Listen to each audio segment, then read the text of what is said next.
এরা চেঞ্জ করাই শেষ হয় না।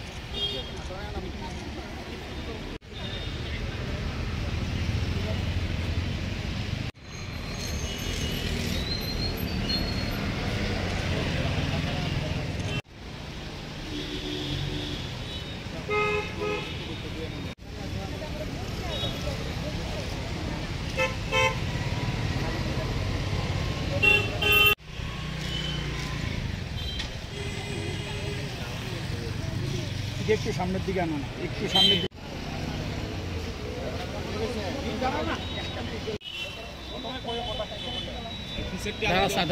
দাঁড়াও একটু বন্ধু, তারা দাঁড়াইতে চায় না। আরে এদিকে চাও।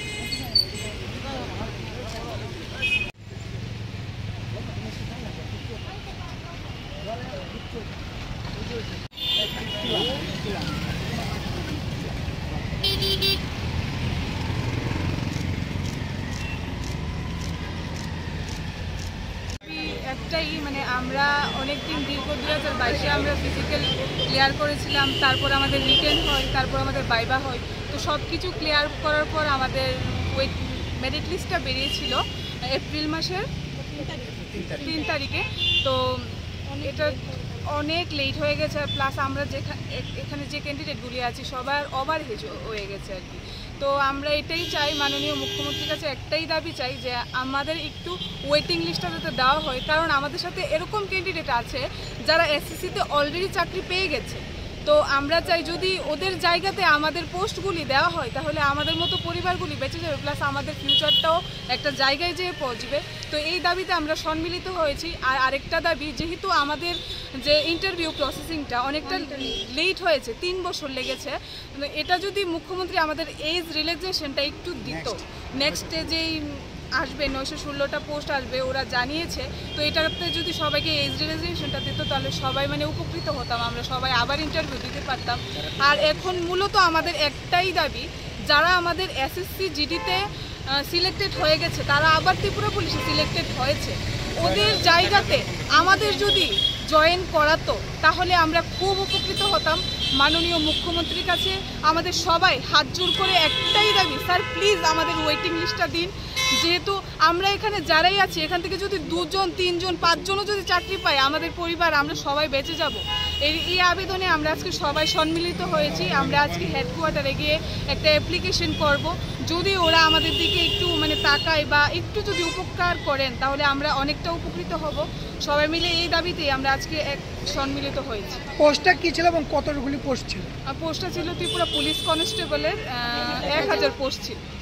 মাননীয় মুখ্যমন্ত্রীর কাছে আবেদন রাখছি, আমাদের যে 2022 সালে ত্রিপুরা পুলিশের নোটিফিকেশন এসেছিল, সেই নোটিফিকেশনের মাধ্যমে আমরা ফিজিক্যাল কোয়ালিফাই করি। ফিজিক্যাল কোয়ালিফাই করার পর দীর্ঘ 1 বছর পরে আমাদের রিটেন এক্সাম হয়েছিল।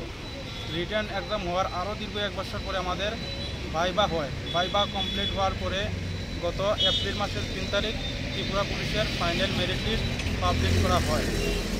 এই ফাইনাল মেরিট লিস্টে আমাদের অনেক পরিচিত বন্ধু বা ভাই বোনরা ত্রিপুরা সরকার এবং ভারত সরকারের বিভিন্ন চাকরিতে ওরা অলরেডি জব পেয়ে গেছে।